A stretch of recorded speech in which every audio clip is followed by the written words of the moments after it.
दोस्तों नमस्कार, मैं हूं डॉक्टर प्रदीप प्रसन्न। आप भी प्रसन्न होंगे, ऐसी आशा ही नहीं पूर्ण विश्वास है।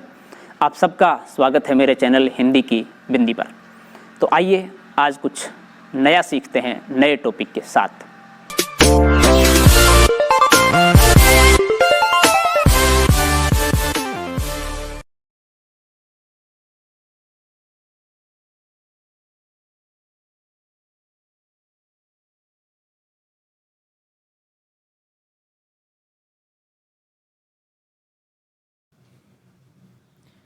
विद्यार्थियों, आज की वीडियो हम बना रहे हैं कक्षा 9 की हिंदी की पाठ्य पुस्तक क्षितिज के दूसरे पाठ ल्हासा की ओर, जो कि राहुल सांकृत्यायन जी द्वारा लिखा गया है। मुख्य रूप से मेरी तिब्बत यात्रा वृत्तांत का एक छोटा अंश है जिसको यहाँ पर संकलित किया गया है। इस पाठ से संबंधित हमने एक वीडियो पहले बना दी है, अब ये दूसरी वीडियो बना रहे हैं। यदि लंबी वीडियो हुई तो इसके अगले पार्ट को भी हम बनाएंगे और फिर उसके बाद प्रश्न उत्तरों को लेकर के एक अलग वीडियो बनाएंगे। तो वीडियो प्रारंभ करें उससे पहले आपसे निवेदन है, यदि आपने हिंदी की बिंदी चैनल को अभी तक सब्सक्राइब नहीं किया है तो प्लीज़ उसे सब्सक्राइब जरूर करें, बेल आइकॉन को ज़रूर दबाएं ताकि कोई वीडियो आप मिस ना कर पाएँ। आइए तो शुरू करते हैं आज की वीडियो। तो ल्हासा की ओर लेखक जा रहे हैं वेश बदलकर भिखमंगे का। तो वहाँ क्या स्थिति उनका वर्णन है। अब हमें सबसे विकट डांडा थोड़ला पार करना था, यानी कि एक कठिन मार्ग था। डांडे तिब्बत में सबसे खतरे की जगह हैं। 16-17 हज़ार फीट की ऊंचाई होने के कारण उनके दोनों तरफ मीलों तक कोई गांव गिराव नहीं होते। नदियों के मोड़ और पहाड़ों के कोनों के कारण बहुत दूर तक आदमी को देखा नहीं जा सकता। बड़े बड़े ऊंचे ऊंचे दीवार या मिट्टी के जो भी कुछ होगी इस तरह का था, दिखाई नहीं देते थे। डाकुओं के लिए यही सबसे अच्छी जगह है, यानी कि कोई नहीं दिख रहा है वहाँ पर तो आसानी से वो लूट सकते थे। तिब्बत में गांव में आकर खून हो जाए तब तो खूनी को सज़ा भी मिल सकती है, लेकिन इन निर्जन स्थानों में मरे हुए आदमियों के लिए कोई परवाह नहीं करता। यानी कि गांव में तो वहाँ एक विशिष्ट बात है, लोग एक दूसरे का ख्याल रखते हैं, लेकिन यहाँ जहाँ कोई भी नहीं रहता है, एकदम सुनसान सा इलाका है, जंगल है, वहाँ पर कोई कदर नहीं, आदमी मर जाए चाहे कुछ भी हो जाए। सरकार खुफिया विभाग और पुलिस पर उतना खर्च नहीं करती और वहाँ गवाह भी तो कोई नहीं मिल सकता। डकैत पहले आदमी को मार डालते हैं, उसके बाद देखते हैं कि कुछ पैसा है कि नहीं। यानी कि ये एक अलग बात, विशेष बात है कि पहले आदमी को देख लें, उसके पास कुछ है तो उसको लूटें, लेकिन नहीं, पहले मार देते हैं उसको डर के मारे। उसके बाद उसके पास कुछ मिलता है तो लूट लेते हैं, नहीं उसको छोड़ देते हैं। हथियार का कानून न रहने के कारण यहाँ लाठी की तरह लोग पिस्तौल बंदूक लिए फिरते हैं। यानी कोई कानून नहीं है तो लोग पिस्तौल बंदूक सहज सामान्य जैसे कि लाठी रखते हैं वैसे रखते हैं। यानी कि सबके पास है, लगभग घर में हर किसी के पास या घर में अनेक लोगों के पास। डाकू यदि जान से न मारें तो खुद उसे अपने प्राणों का खतरा है। गांव में हमें मालूम हुआ कि पिछले ही साल थोड़ला के पास खून हो गया। शायद खून की हम उतनी परवाह नहीं करते क्योंकि हम भिखमंगे थे और जहाँ कहीं वैसी सूरत देखते टोपी उतार जीभ निकाल कुची कुची दया दया एक पैसा, ये अनुनय विनय उनसे किया करते थे। कहते भीख मांगने लगते। ये उनकी वहाँ की भाषा के आधार पर लेखक बात कर रहा है, यही भाषा होगी। लेकिन पहाड़ की ऊंची चढ़ाई थी, पीठ पर सामान लाद कर कैसे चलते, और अगला पड़ाव 16-17 मील से कम नहीं था, यानी कि लंबी कठिन यात्रा थी। मैंने सुमति से कहा कि यहाँ से लड़कोर तक के लिए 2 घोड़े कर लो, सामान भी रख लेंगे और चढ़े चलेंगे। दूसरे दिन हम घोड़ों पर सवार होकर ऊपर की ओर चले। डांडे से पहले एक जगह चाय पी और दोपहर के वक्त डांडे के ऊपर जा पहुँचे। हम समुद्र तल से 17-18 हज़ार फीट ऊंचे खड़े थे। हमारी दक्षिण तरफ पूरब से पश्चिम की ओर हिमालय के हजारों श्वेत शिखर चले गए थे। भीटे की ओर दिखने वाले पहाड़ बिल्कुल नंगे थे, न वहाँ बर्फ़ की सफ़ेदी थी न किसी तरह की हरियाली। यानी कि इतनी ऊंचाई पर लेखक है, वहाँ पर जो दृश्य दिखाई दे रहा है पहाड़ का वगैरह, वो सब दृश्य यहाँ पर वर्णित कर रहे हैं, कैसी स्थिति है, क्या लग रहा है। उत्तर की तरफ बहुत कम बर्फ़ वाली चोटियाँ दिखाई पड़ती थी। सर्वोच्च स्थान पर डांडे के देवता का स्थान था, जो पत्थरों के ढेर, जानवरों की सींगों और रंग बिरंगे कपड़ों की झंडियों से सजाया गया था।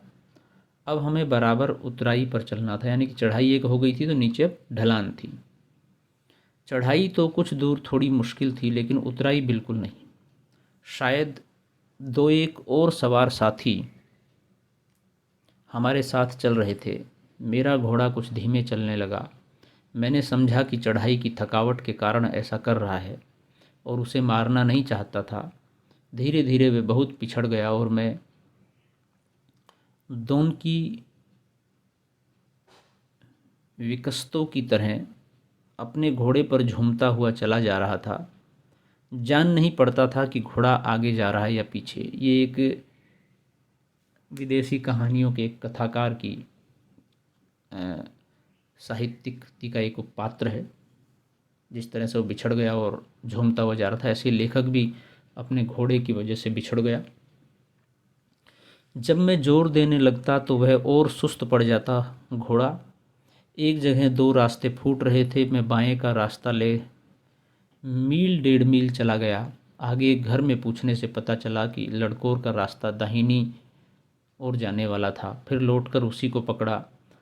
4-5 बजे के करीब में गांव से मील भर पर था तो सुमती इंतज़ार करते हुए मिले। यानी कि वो बिछुड़ गए थे, गलत रास्ते पर चल गए थे, तो उनके जो मित्र हैं वो इंतज़ार कर रहे थे। मंगोलों का मुंह वैसे ही लाल होता है और अब तो वह पूरे गुस्से में थे। उन्होंने कहा, मैंने 2 टोकरी कंडे फूंक डाले, 3-4 बार चाय को गर्म किया। मैंने बहुत नरमी से जवाब दिया। यानी कि जब वो बिछुड़ गए तो उसके जो साथी हैं ये, वो क्या करते, बैठे बैठे आग जला रहे हैं, चाय पी रहे हैं। लेकिन मेरा कसूर नहीं है मित्र। देख नहीं रहे हो कैसा घोड़ा मुझे मिला है। मैं तो रात भर पहुंचने की उम्मीद रखता था। खैर, सुमती को जितनी जल्दी गुस्सा आता है उतनी जल्दी वह ठंडा भी हो जाता है। लड़कोर में वह एक अच्छी जगह पर ठहरे थे। यहाँ भी उनके अच्छे यजमान थे। पहले चाय सत्तू खाया गया, रात को गर्मा गर्म थुक्पा मिला। ये भी वहाँ का एक अपना भोजन है। अब हम तिनरी के विशाल मैदान में थे, जो पहाड़ों से घिरा टापू सा मालूम होता था, जिसमें दूर एक छोटी सी पहाड़ी मैदान के भीतर दिखाई पड़ती है। उसी पहाड़ी का नाम है तिनरी समाधिगिरी। आसपास के गांव में भी सुमती के कितने ही यजमान थे। कपड़े की पतली पतली चिरी बत्तियों के गंडे खत्म नहीं हो सकते थे, क्योंकि बोध गया से लाए कपड़े के खत्म हो जाने पर किसी कपड़े से बोध गया का गंडा बना लेते थे। वह अपने यजमानों के पास जाना चाहते थे। मैंने सोचा यह तो हफ्ता भर उधर ही लगा देंगे। मैंने उनसे कहा कि जिस गांव में ठहरना हो उसमें भले ही गंडे बांट दो, मगर आसपास के गांव में मत जाओ। इसके लिए मैं तुम्हें ल्हासा पहुंचकर रुपए दे दूंगा। सुमती ने स्वीकार किया। दूसरे दिन हमने भरिया ढूंढने की कोशिश की, लेकिन कोई न मिला। सवेरे ही चल दिए होते तो अच्छा था, लेकिन अब 10-11 बजे की तेज़ धूप में चलना पड़ रहा था। तिब्बत की धूप भी बहुत कड़ी मालूम होती है। यद्यपि थोड़े से भी मोटे कपड़े से सिर को ढांक लें तो गर्मी खत्म हो जाती है। आप 2 बजे सूरज की ओर मुँह करके चल रहे थे। ललाट धूप से जल रहा था और पीछे का कंधा बर्फ़ हो रहा था। फिर हमने पीठ पर अपनी अपनी चीज़ें लादी, डंडा हाथ में लिया और चल पड़े। यद्यपि सुमती के परिचित तिंगरी में भी थे, लेकिन वह एक और यजमान से मिलना चाहते थे।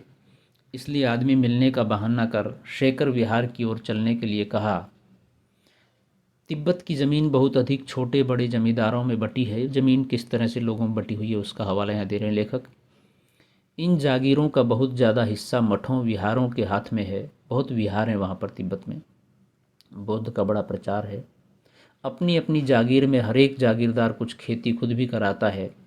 जिसके लिए मजदूर बेगार में मिल जाते हैं, यानी कि बिना पैसे लिए ही। खेती का इंतज़ाम देखने के लिए वहाँ कोई भिक्षु भेजा जाता है, जो जागीर के आदमियों के लिए राजा से कम नहीं होता, यानी कि जैसा आदेश देता है सिर्फ वो काम नहीं करता। शेकर की खेती के मुखिया भिक्षु नमसे बड़े भद्र पुरुष थे। वह बहुत प्रेम से मिले, हालांकि उस वक्त मेरा भेष ऐसा नहीं था कि उन्हें कुछ भी ख्याल करना चाहिए था। यहाँ एक अच्छा मंदिर था जिसमें कंजूर यानी कि बुद्ध वचन अनुवाद की हस्तलिखित 103 पोथियाँ रखी हुई थी। मेरा आसन भी वहीं लगा।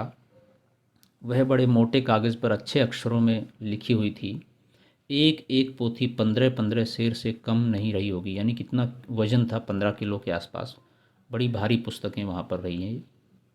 सुमति ने फिर आसपास अपने यजमानों के पास जाने के बारे में पूछा। मैं अब पुस्तकों के भीतर था, यानी कि उनको देख रहा था, अध्ययन कर रहा था, इसलिए मैंने उन्हें जाने के लिए कह दिया। दूसरे दिन वह गए। मैंने समझा था 2-3 दिन लगेंगे, लेकिन वह उसी दिन दोपहर बाद चले आए। तिंगरी गांव वहाँ से बहुत दूर नहीं था।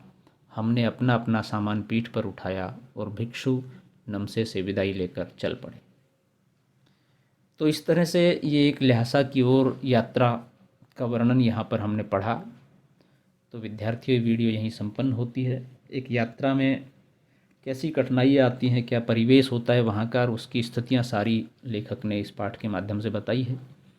वीडियो आपने पूरी देखी, उसके लिए धन्यवाद। यदि अच्छी लगी हो तो इसे लाइक कीजिए, शेयर कीजिए, कमेंट्स कीजिए और चैनल को सब्सक्राइब करना न भूलें।